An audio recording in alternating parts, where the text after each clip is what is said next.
Hi, friends. Good morning and good evening, or whatever you are. Good day to you all. We are in a new episode of the War on China, and today we are going to be talking with Mr. Mario Cavolo about, well, the power cuts slash power shortages that are taking place in northeast China. We're going to talk about the reasons for that. We're going to talk about the consequences of that, and we're going to talk about, what is it to be expected of what is taking place. So I'll start with a very quick hello to all the subscribers and the new subscribers, and those of you who happen to just come across this video. Welcome to our show. Welcome to our channels.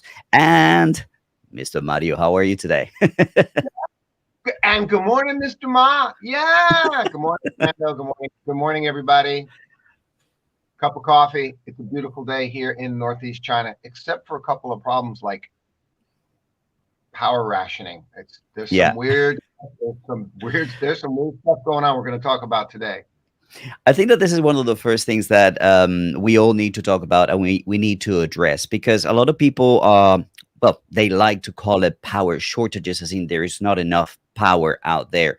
What in fact we are seeing is power rationing, as you said, power cuts. But there's an element of deliberate decision to cut down power usage for industrial areas. A very important thing to note is that residential areas are not affected. Have you had any power cuts at home, Mario?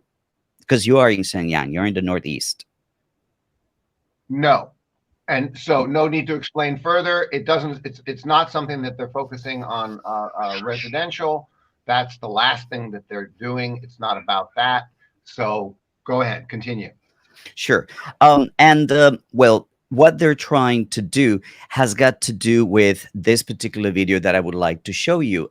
Give me one short second. Let's play this. I know you're going to like this one, Mario. There is no planet B. There is no planet blah. Blah, blah, blah. Blah, blah, blah. This is not about some expensive, politically correct green act of bunny hugging or blah, blah, blah. Build back better, blah, blah, blah. Green economy, blah, blah, blah. Net zero by 2050, blah, blah, blah. Net zero, blah, blah, blah. Climate neutral, blah, blah, blah. This is all we hear from our so-called leaders. Well, guess what, Miss Greta? There's no blah blah blah here. They're actually taking steps, taking action. Mario, go on. What's your comment on Miss Greta? Yeah, I don't want to say this, and it's not really about Miss Greta. Mankind is doomed. We're doomed, buddy. And I wanted to take the show this morning to inform all of you that we're doomed. Did I drink my coffee now? I mean, what? Hi, folks. Hi, folks, I love you. I do. I'm speaking the truth. We're doomed. We're going to go the way of the dinosaurs. It's done. It's too late. I need to be very clear about this. I'm not being a conspiracy theorist mongerer or whatever that's called. I'm not being a rhetorical person saying crazy things like, Jesus, he's coming back now. I'm not saying it. I'm not saying any of that stuff. I don't talk like that. I don't think like that. I don't act like that. But we are doomed.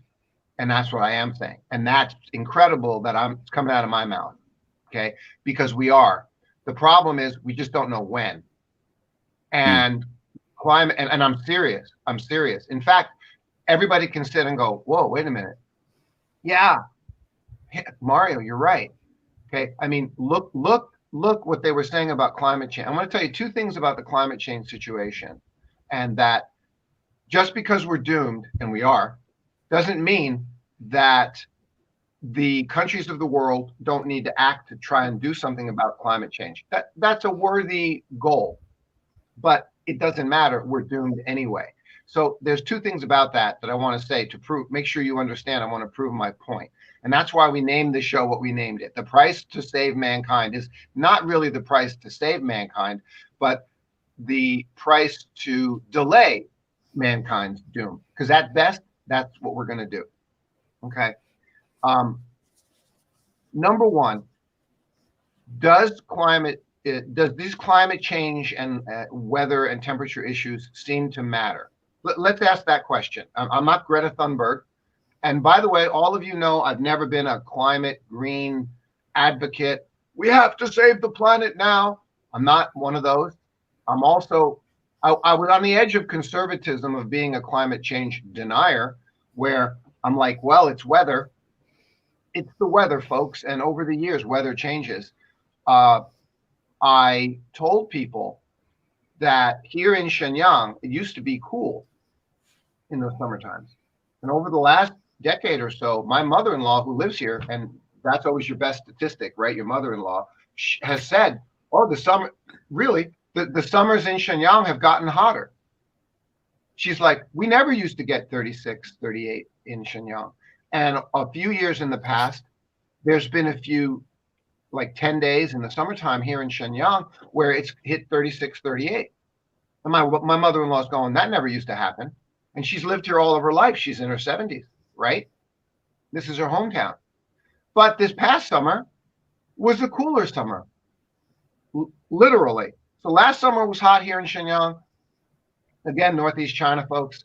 And this summer was cooler. And it was. So I can't explain it, right? So, but that's not what I want to talk about. What I want to talk about is what did happen that we know something's going on with the atmosphere of the Earth. Okay. Well, we know that the sun. Oh, I can't remember the technical words for this. The sunspots, the solar flares, that whole big long sun cycle. Oh my gosh, I can't remember the terminology for it. The solar flares, the sun cycle, that's currently in a lull, which will cause the cooling of the Earth. We know about that too.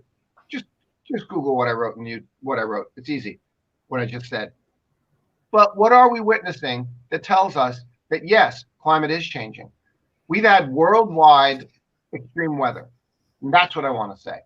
We have had this crazy flooding in Zhengzhou.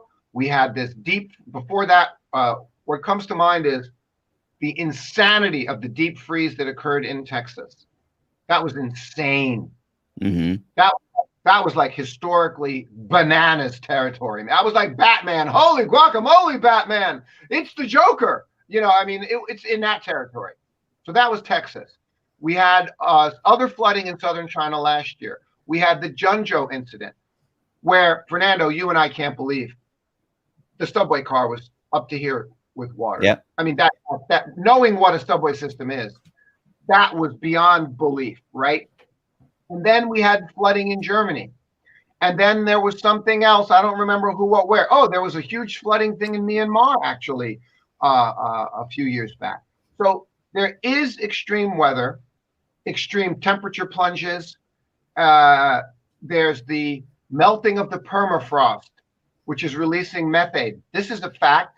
So these things are happening. So what I'm telling you is we're doomed. And the reason we're doomed, and I'm sorry this is taking a little longer than I wanted it to, is because you need to understand something else. The Paris Accord Agreement was a massive 100% failure. No country in the Paris Accord Agreement met its goals and is bragging about meeting its goals. It was a complete and total disaster. No country did anything to stop CO2 from doing this. No country did anything. Follow me. This is very important.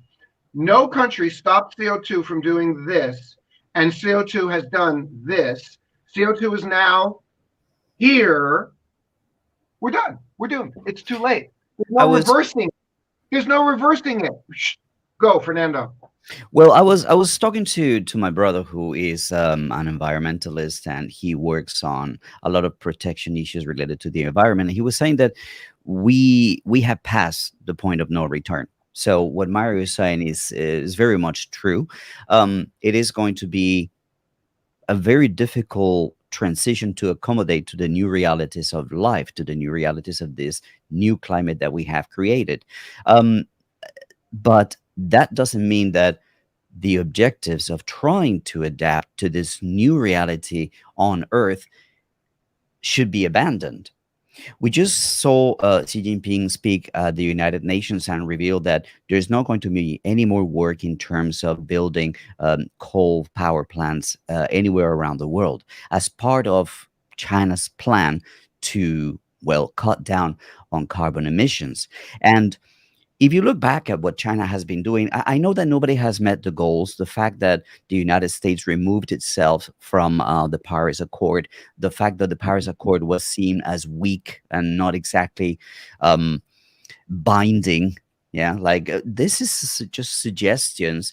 That was probably a mistake. But let's not take away from what China has been doing, for example, in terms of afforestation and reforestation of deserts and places like that, that are going to help China look more green from space, for example, and the effects that that has on the environment, on temperature, on oxygen, on CO2, all these things. That's an extremely important thing to consider. The job that has been done in that regard, the amount of work that has been done in building dams, in building electric power, wind power and solar power stations.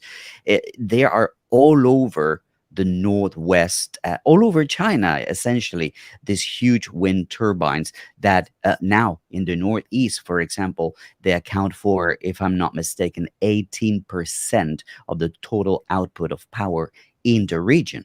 Wind power. So, what other countries are doing what China is doing? That's a very good question to ask. But the other thing that is extremely important to consider is China is the factory of the world. And as such, is going to produce more CO2 than the other countries that are really outsourcing all the manufacturing to China. And pointing fingers at China is just not fair. Sorry, Mario. Of course, Fernando, obviously, let's clarify this incredibly important point that China's per capita output of pollution is low. The worst polluter on planet Earth, I hate to say this. I don't, I'm getting so tired of sounding like I'm anti American when I'm not anti American, because I'm not anti American. But the Mm, world's worst polluter is the United States. The second world's worst, per capita, the amount of pollution put out by per person by the United States is triple the amount of pollution put out by a Chinese person. And the second world's worst polluter, I can't believe this. I don't want to be anti-American. I'm not anti-American. Is the U.S. military? They have more pollution. They put out more pollution than a country. So this is what's really going on. The Paris Accord was irrelevant. Okay, I want to say this to you very, very clearly. All right, is the United States doing a lot of stuff, a lot of initiatives to reduce pollution? Yes. Is China doing a lot of initiatives to reduce pollution? Uh, no, that's not even close to describing what China's doing to reduce pollution. China's doing like 5 times more in terms of investment and initiatives than any other country on planet Earth to reduce pollution. Okay, you need to know that. So the world, I want to say, didn't need a Paris Accord, right? Because every major country is just going to go ahead and do whatever it's going to do anyway. And in the case of China, China is more committed and invested more by far than any other country in reducing pollution worldwide. And you know about Xi Jinping's latest initiatives to be carbon neutral by XX date, et cetera, et cetera, et cetera. yeah, there's the idea of reducing carbon emission by 2030 by a certain amount. And well, a lot of this power rationing and power cuts, which are intentional, are geared toward reaching that objective. Now, a lot of people say, oh, if you're in China, you cannot criticize China. Well, here we are talking about something that China is doing that's having enormous consequences, not only for China, for the jobs, for the people, but for the rest of the world. One thing that I want to show you is, in light of what I'm just saying, that people say, oh, you can't criticize the government. Here is Chinese media questioning what the government is doing. Tell me, Mario. Yeah, just you can't say in China, this is what you can't do, and thank God you can't do it. People think I'm just, by the way, Fernando, I'm just validating your comment here, folks.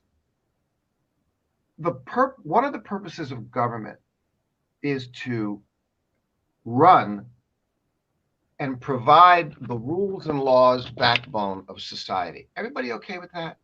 Do you want your government to do that? I Of do, course. right?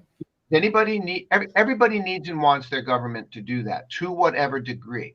You want to argue for less government? That's fine, but well, then definitely don't move to China. Okay, but it isn't a bad thing if the government is doing its job.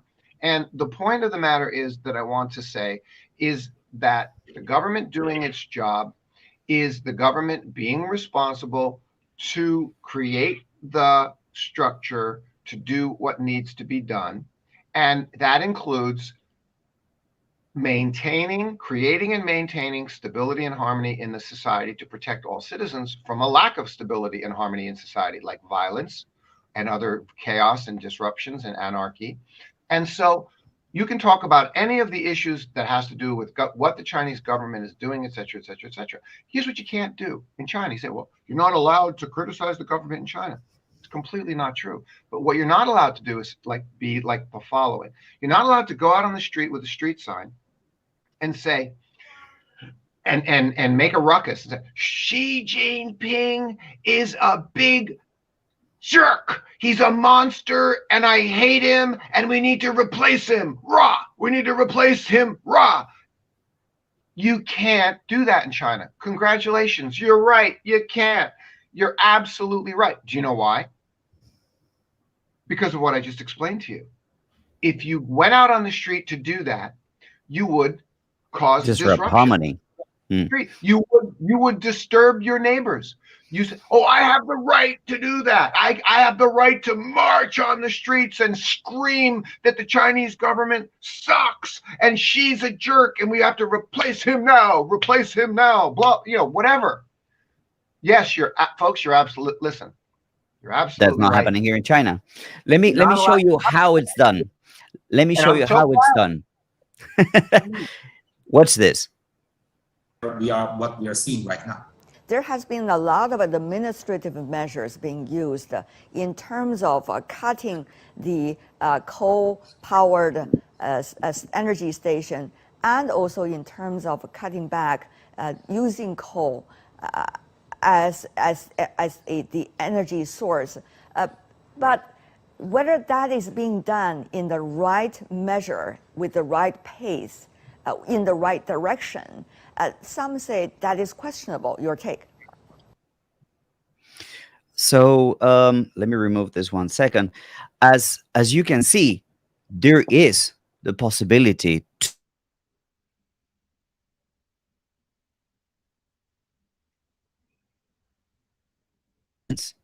asking people, all right, is this the right move? Is this the right thing to do? Like, for example, a lot of the power cuts that we've seen have been done without the proper communication down the line to the chain of supply, which is affecting some people.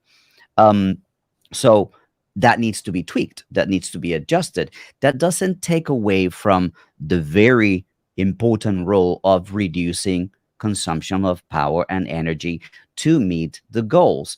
Now, what is really of interest to me in a world and geopolitical perspective is what, well, we have been doing, Western countries, to the solar industries of Xinjiang. Solar is a very important part of the future.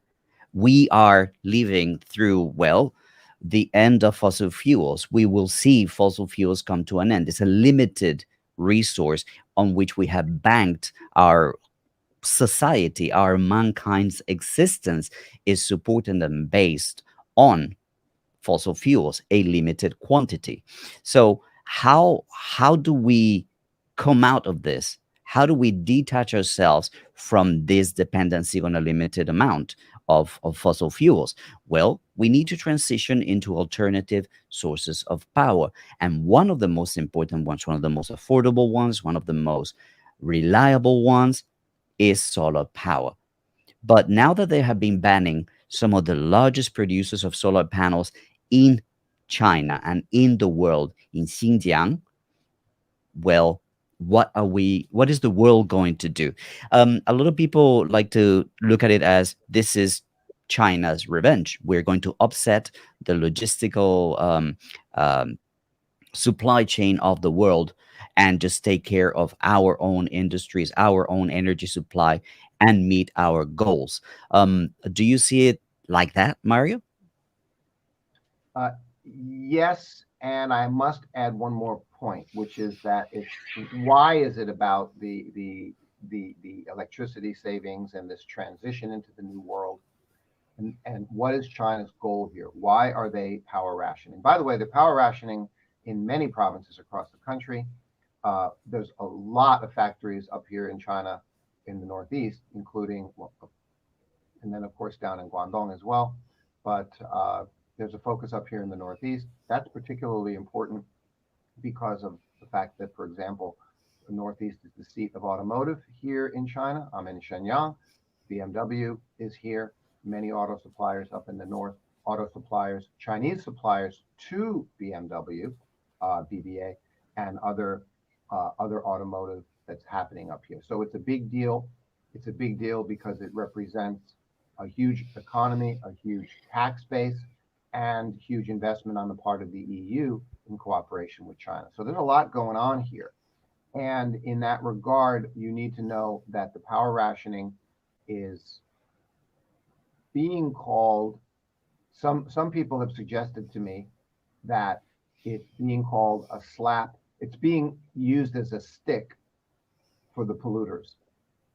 So what's gone on is a lot of companies have followed the energy requirements, the energy related emission requirements. A lot of factories up here have been following that. I'm using Northeast as an example because I'm up here, here I am. And it's a big, important story because we're at the root. It's the source. By the way, it's also the Chinese cultural history source of China as well. Shenyang was the center of China back in the Qing dynasty. This is the seat of the country. People don't realize that.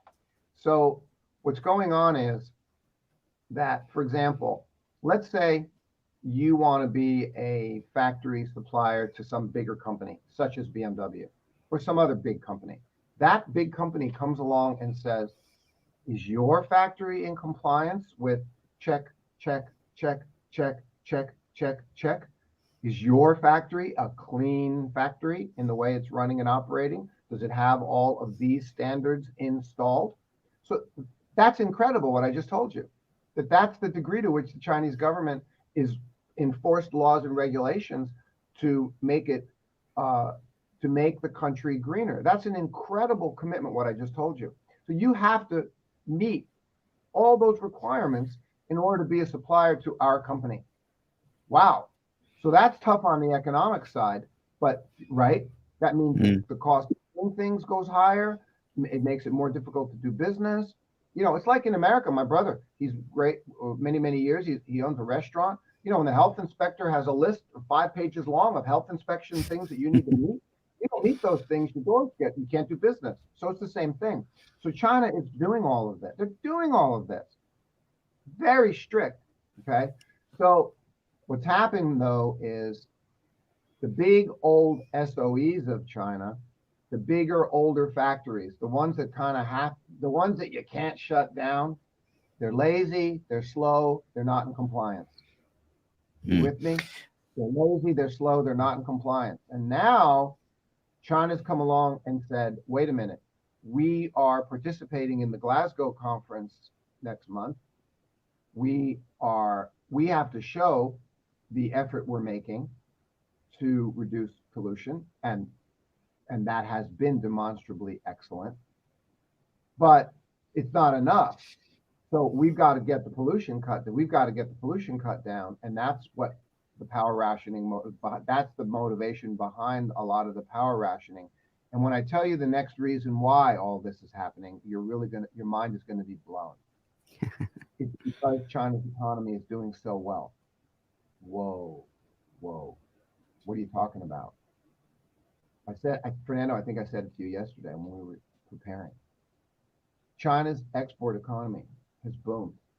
Many parts of China's economy has boomed. in the past year and a half because of the pandemic, partially because of the pandemic, the PPE and medical economy, other things in the world, the supply chain strains and shortages. All of this, I can't say it to you enough. You need to understand how thankful you need to be that China is the factory of the world and has been outputting and sending things out to the world that the world needs during this pandemic. I cannot tell you enough how thankful you need to be that the Chinese government has the virus pandemic under control. Because if it didn't, whatever hard time you're happening over there outside of China would It even be would be 10 10 times. times more. You Mm, wouldn't even have bread on your table. mm. That's an exaggeration. You wouldn't have product. The product shortages and supply chain shortages you're experiencing would be even worse. They're about to get worse anyway, but that's a whole nother. That's an entire other story. So Now, the fact. Go ahead, Fernando. Go ahead. I want to have a comment and bring back this little title, low carbon factory of the world. Here in Guangdong, which used to be known as the factory of the world, basically they are telling factories and companies, you need to start taking fewer orders. You need to start not taking all these orders because we need to meet our CO2 emissions. What is that going to do to the rest of the world? And this is going to tie up to the repercussions for the world. Well, when supply doesn't meet demand, prices are going to go up. Things are going to become much more expensive. And this is why the title of this show was actually The Price of Saving Mankind, the cost of saving mankind. We've been riding this free, or let's not say free, but this cheap energy wave for decades now. I mean, the whole peak oil was supposed to be happening around 2015, but there's been new discoveries, new methods, fracking here, fracking there, doing worse things for the environment, and we keep on not facing reality. When the music stops, the whole slogan of save the planet is absolute crap. And excuse me that I say this word. We are going to have to save mankind. When we disappear from the face of the earth will still be here. We don't need to worry about the earth. We're not saving the earth. We're saving mankind. That's why we titled this video as we did. So things are going to become more expensive. Inflation is going to take over. Things are going to become a lot less available in other countries because China is trying to save mankind. What's your take, Mario? The price of saving the world is the inflation that's coming. It's unavoidable. It's here. It's already here, and it's going to get a lot worse.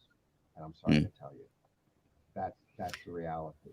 That's the price, money. And unfortunately, uh, that's why if countries do not start running themselves, governing themselves on the basis of the common prosperity that she just announced, uh, billions of people who are already left behind are going to be left behind even worse. Okay, there's some examples of this, and if you follow the daisy chain, if you follow the daisy chain with me, folks, if you're not prepared to become very disheartened, upset, and depressed, do not follow my daisy chain right now. Go get off. Don't follow the daisy chain of economics that I'm about to describe, because when I'm done, you're going to be like, oh boy, we are doomed, because we are. So this starts and this will take a minute or two. This starts in the factory. The factory provides the products to the companies that are making your world work. Everybody with me? Good. Okay. Now, the factories have power rationing. Why are the factories in Northeast China experiencing power rationing? To save the world, to reduce pollution, which is what needs to happen. However, we're past the point of no return, so we're just trying to delay the point of no return. We're trying to delay the extinction of the dinosaurs on planet Earth, which is going to be us. We're trying to delay it, okay? And there's a big effort to delay it, so we have power rationing to reduce pollution. Someone even went so far as to say to me that the Chinese government is forcing the polluters who are not in compliance out of business. They're literally going to force them. They're going to cause them to close their factory Because if I shut the power off to your factory, let's say your factory is in non-compliance because you're stubborn and don't want to follow the law, and now we're going to teach you a lesson, right? Carrot and stick. You with me? Now we're going to teach you a lesson. And the lesson we're going to teach you is stick. Bam. We're going to hit you in the back with a stick. We're going to, well, hey, look, sorry, we have to start rationing power to cut pollution because you wouldn't meet the pollution standards. Well, wait, you can't just shut power to my factory. Dude, you're not in compliance. I've been telling you for 3 years. She started this 3 years ago. Okay. He said, get in compliance. He also told Evergrande and the real estate companies, get in compliance with the 3 red lines. Okay, the other ones did, a lot of them did, a lot of them didn't. And the ones who didn't, the ones who were greedy, now they're going to pay. And it starts with Evergrande. Okay, they're getting liquidated. This is what's happening. She ain't bailing them out. So this is just mom. This is your mother saying, do what you were told. And now here's the consequences because you didn't do what you were told. You're a bad son. That's what this is.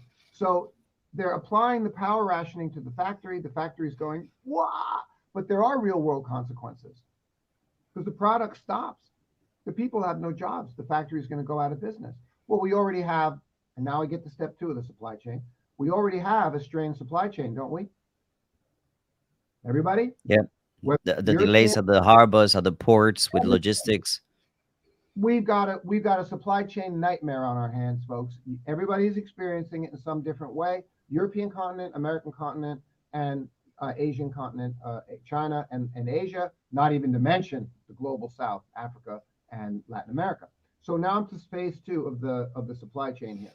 We already have a supply chain disaster in the works that's getting worse. Oh, getting so much worse. Hold on, folks. Hold on. Hold on, folks. Getting so much worse.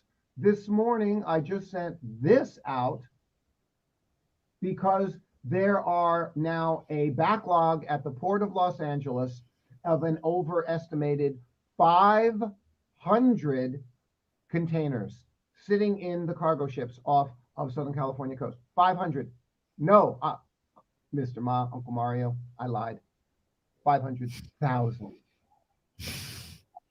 500,000 containers are sitting on cargo ships off the shore of Los Angeles over 60 days. No one's processing. And this is one of the most important ports in the United States. Am I correct? Of course. Port of LA, the Port of Los Angeles, Long Beach, Queen Mary, all the romantic stuff. Okay. The romantic edge of everything in life. Everything in life is just becoming everything is becoming a crisis. Okay. So we're at stage 2, supply chain disaster. I just gave you one example. So in addition to a supply chain disaster, we're now adding to the supply chain disaster. Okay. Supply chain disaster, the ports, the shipping lanes across the world. Step 3 in the supply chain, we're doomed disaster, an economic disaster. Folks, a couple years ago, if you wanted to ship a container across the ocean, it cost $1,000 to $2,000, and it took 45 days to 2 months.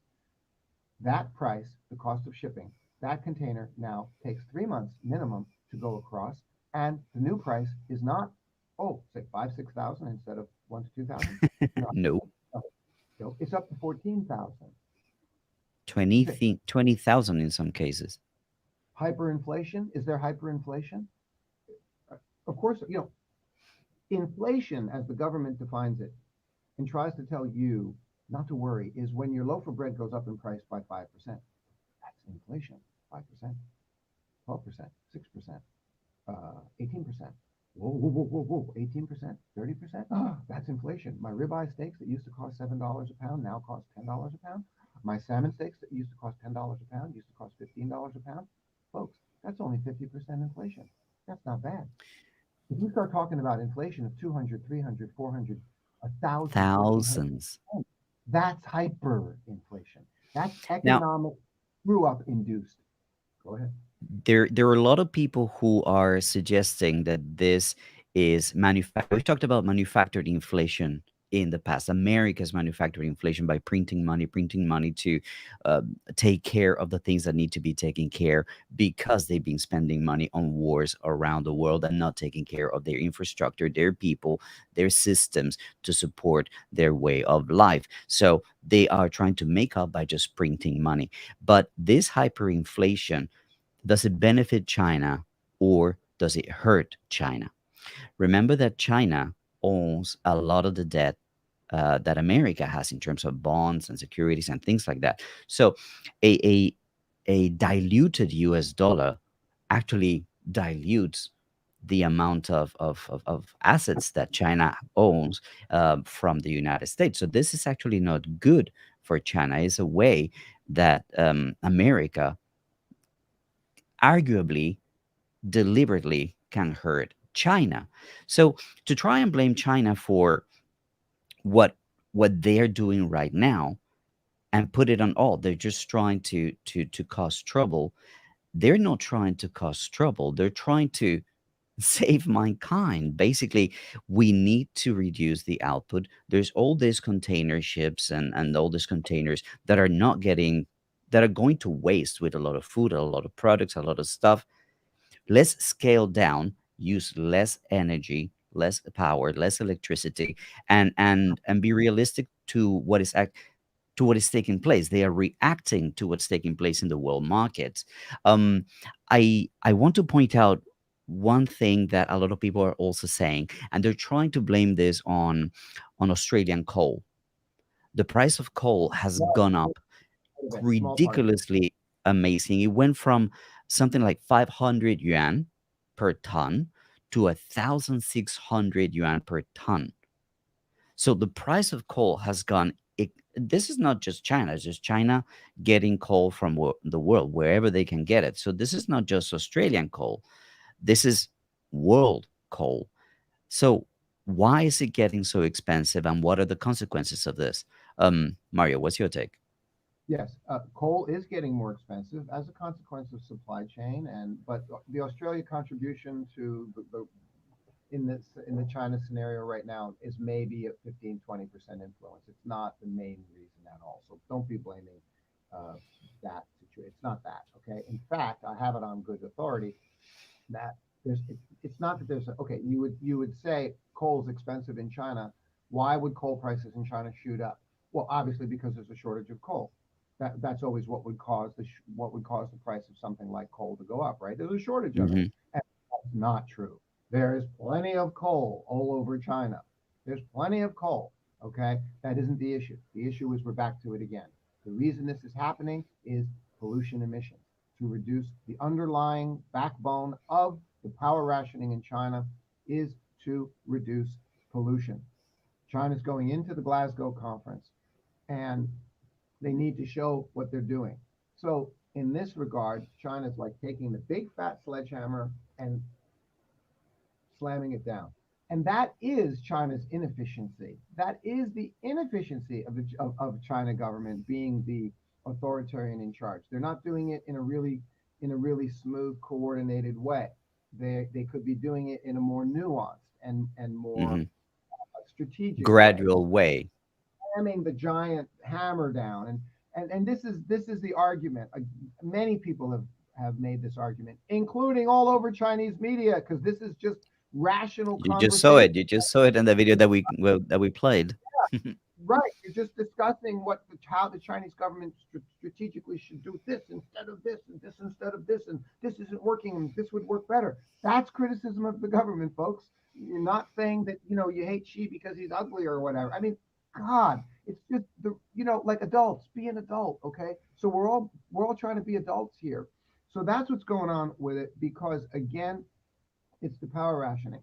I have to make the third point. I didn't finish making the point that I made, which was why all this is happening. Why is China having to do power rationing to reduce pollution and emissions with the factories? Well, wait a minute. Why did that start in the first place?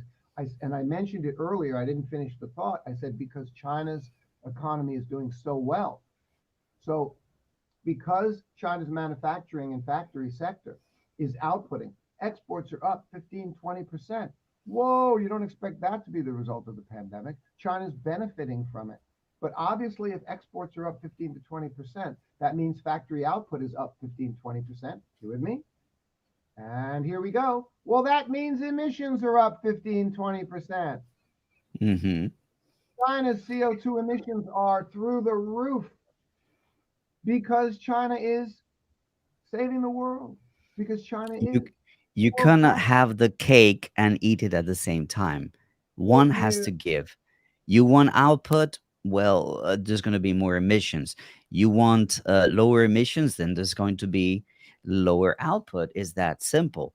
And that's going to cause all the things that are taking place. Like, I can't really connect this directly to what's taking place in England with the petrol, but that is getting ugly.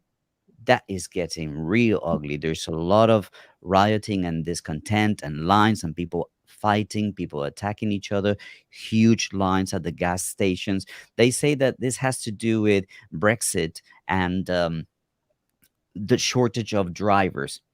There are not enough drivers to drive the lorries that bring the gasoline, the petrol, as they call it over there, to the stations. But And Brexit was Nigel Farage's idea and Boris' idea, and what's who is to blame for this particular situation that they're in right now? It's not really connected to China, but I just wanted to throw it out there. The incompetence of leadership over there is causing problems locally. China is trying to fix issues globally. Mario. yes, and because I just this just caught my attention, and it speaks exactly to what we're saying. And again, this is the indicator of we're doomed. We're doomed. They've been lying to you. They've been trying to tell you we're not doomed, but we're doomed. And it's Fed Chair Powell. Fed Chair Powell. What did he spend the last 6 months doing? Telling you, oh no, well we're going to start. We're going to start tapering. We're going to start tapering. No, no, they can't start tapering. And now they have a huge problem. No, no, listen. Inflation, we recognize the inflation which has occurred. However, the inflation is transitory, temporary, due to the following factors. And we fast forward a few months, and inflation is not transitory, and it's not temporary, and it's getting worse. And the supply chain is about to collapse. That's another headline on the front of CNN. Okay, workers warn supply chain is about to collapse. Okay, this is what's really going on. And now we got Fed Chair Powell this morning, CNBC headline on the left. Fed Chair Powell calls inflation frustrating. I want Now, to bring folks, out this question from one of our viewers. We normally don't do this, but I think that this is part of what we're trying to save mankind for move for what the US is going through with its devaluation of its political, social, and financial structural foundation that's bringing incremental chaos to the global economy. Will China save us? That's a very interesting question. Well, China is doing what it has to do for its own economy, for its own people, and for its own reserves and natural assets. Now, they're also concerned and understanding that, thi- again, we need to do something in order to curb CO2 emissions and try to fight this climate change. Again, as we said earlier, Mario said we're doomed. My brother, who's an expert in environment, says we're past the CO2 emissions. There's no point of return. We just need to adjust. We need to adapt to a new reality and try to slow down the, the, the, the decaying situation that we're in, the really precarious situation that we're in. Now, China will not deliberately go out and save one country. China will try and go out and do what they need to do to save the earth. But the unfair assessment here is the pointing finger by China haters saying, oh, you see, China's contributing to CO2 to this level, to that level. China is, as we said before, the factory of the world. It is normal that it will have more CO2 emissions. And the fact that the CO2 emissions of China are not 10 times what they are is because they're doing so much to curb it down, to curtail those emissions. Imagine if China were not doing what it is doing, what the situation would be like. Now, there's more work to do. There's a lot more. I mean, one thing that I will throw into the middle of this conversation: EVs. The EV network of China is the largest in the world. The EV fleet in China is the largest in the world.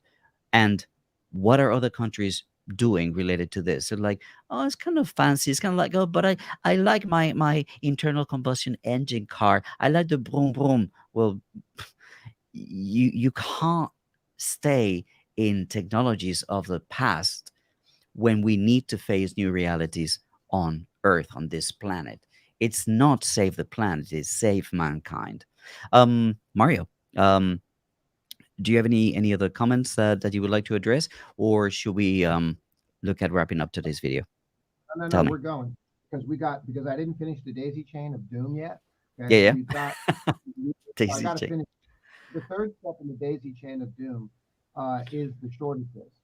Okay, so I've covered the first 2 points. We've got the ships at 14,000 per container. We've got the shortages that are already happening. The shortages are about to get worse.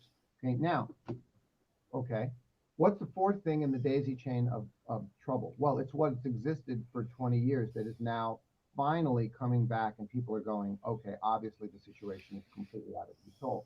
When they first, which is the Fed bailing out the rich people and the bankers, but not the people. And Mm. and then she, in contrast, as if to show how crazy it is, showing the world that they're not going to bail out Evergrande. They're letting Evergrande liquidate. Period. Period. They're not bailing out Evergrande. It couldn't be clearer. Evergrande just sold off another 1.5 billion asset to pay its bonds. It's liquidating. The government is not bailing them out or bailing them out, supporting them, supporting actions that they take in order to Hmm. stabilize, rationalize whatever's there to minimize damage, which they're not letting the people who caused all the damage get away with it, and they're not bailing them out and letting them continue making millions in salaries like Jamie Dimon and all these other guys who, excuse me, I shouldn't use a specific name, but all those guys that were in Obama's office and got bailed out, who instead should have actually been thrown in jail. Okay, so we see China doing and showing the world the exact opposite of what the United States is doing, and that's the third part of the daisy chain of doom. Okay, because what we now have is, remember, when they first bailed out after the 2008-9 financial crisis, when the Fed first started coming out with this idea of buying its own of America buying its own bonds because nobody else will. The Mm. Fed's own bank buying its own bonds. So I'm not describing it like an economic analyst, forgive me, because nobody else will. This was like crazy. We're going to buy our own bonds. I mean, this is like lending your own money to yourself to Yeah, buy putting your it own. from one pocket and putting it in the other. And when they started doing that, I think everybody was shocked. Everybody was like, whoa. Well, to what degree? Like 40, 50, it was like 30, 40, 50 trillion, $1 billion a month in FOMO, whatever they call it, Fed purchases, whatever. It was 30, 40, 50 billion. And back then, everyone thought that was insanity and would, send the world off the cliff because you can't do that. Even Warren Buffett said it. Fast forward 10 years, and that is exactly where we Where are. they The are. Fed purchases, the Fed bond purchases are now up to 3 times that amount, $120 billion a month to support all the rich white collar people. And it's gotten so bad. Now it's caused the imbalances in the system. The inflation's going to hyperinflation in certain pockets, like the Certain supply chain, industries. right? It's called vertical in certain vertical parts of the economy. You got hyperinflation while you've got the Fed telling you inflation is under control and it's transitory. And you're just like, and they're lying to you. So now here we are at the third part of the chain, to the point where they've taken this system, the global economy, which you cannot disagree that the America's at in the center of it, because the dollar is the world's currency reserve, and the SWIFT system forces the whole world to transact transactions through the SWIFT system in US dollars, the petrodollar. So you can't argue that the United States is the center of the earth here, man. That's the century, and it's coming to an end, and it is, and that's the problem because it's deteriorating. So it's gotten to the point where finally, and the pandemic came along to shine a light on, that's a flashlight pointing downward. The pandemic came along to shine a light on all of this. Okay, so now you have a situation where they're like going, all right, well, look, we did a good thing. We made Bezos worth $200 billion, and Gates and Dorsey and Zuckerberg and, oh, let's not forget Elon Musk and all these guys. And hey, these guys are worth $100 billion, $200 billion. Rah, rah, capitalism, rah, rah, America. Isn't that amazing? And someday, if you do the right thing and come up with the right idea, you can be worth $100 billion too, or at least 10 billion. I mean, and people did not understand. I mean, and not understand the cognitive dissonance insanity of this. While 100 million people at the bottom end of society are increasingly going into a life of disaster. The streets of LA, New York, all over the country, Seattle, Portland, people living on the street, and the government doing what? Nothing until they finally, and I said this years ago, and now what are they doing? Welfare. Stimmies. They call it stimmies, right? Stimulus. Give me another. Give me another. Right. The 120. So this is. I have to finish the thought real quick. The 120 billion goes to the companies and to the rich and the white collar folks who are earning $5-6 million a year. That's socialism, welfare for the rich, but capitalism for the poor, right? But now they are doing socialism for the poor. If we're going to do 120 billion per month in tapering, which cannot end, by the way, if it ends, everything goes kaboom. I want to be very clear about that. They cannot end the 120 billion of tapering. The stock market is about to crash right now. Anyway, if they end 120 billion, the stock market will end. It's over. Go, please get a tent, move into the woods, buy warm clothes. Right. There's not, it will collapse. Okay. So now what they're doing is they're saying, and I get to my conclusion of step 3 in the daisy chain of doom, phase 3. They must continue supporting the upper end, the stock market, 120 billion a month in tapering. But now they have to add an additional 30-40 billion a month in stimmies for the poor people. So now it's welfare. So now it's UBI. Call it what you want. Call it welfare. Call it, whatever you want to call it. Handouts. It's handouts. Call it what you want. Doesn't matter. Let me ask you a question. Do you think that someone living in Los Angeles who has to pay $3,000 a month in rent should be entitled to welfare from the government? Wait a minute. Isn't welfare for poor people who can't afford rent? The idea of welfare was that it's for poor people. You see what I mean? Well, but you've created poor people. You've increased the line of poverty when you are considered poor, even though you're paying $3,000 rent in LA. So the reason you're considered poor is because you don't have any money. But the reason you don't have any money is because the best job you can get can only pay $2,500 a month, but your rent is $3,000 a month. That's why you're poor.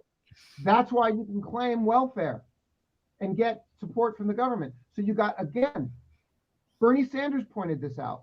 You got Amazon workers claiming support, government support, and all different kinds of government support because they can't pay their bills, put their kids through education, while Bezos is earning millions per year and worth 200 billion. So you have the government paying Bezos's workers so that he can be worth $200 billion. It's the system that does some work. You want to scream. It's welfare for the wealthy. And this is now the mainstream society. The daisy chain of doom, phase 3. Fernando? So guys, I want to finish this video by showing you this clip one more time. And to all the haters out there who say that you cannot criticize China, China listens to its people. Watch this one more time, and I'll see you at the end before we say goodbye. We are what we are seeing right now. There has been a lot of administrative measures being used in terms of cutting the coal-powered energy station, and also in terms of cutting back using coal as the energy source. But whether that is being done in the right measure, with the right pace, in the right direction, some say that is questionable. Your take? So that's to you, China haters. This person is not going to jail. This person is allowed to voice her opinion, her criticism, her ideas about what the government is doing, and that is okay here in China. So take it, shut up, and change the topic of your channels. All right, guys, that's all the time we have for today. Thank you so much for watching, and remember, give it a thumbs up if you like this video. Make sure to hit the like button, subscribe, and leave a comment. And if you want to support the work that we do, you can do it by hitting the links in the description down below. And well, until we see you again with another War on China episode, that has been Mario and Fair Movie. Until we see you again, take it easy. Bye for now, Mario. Hi, folks.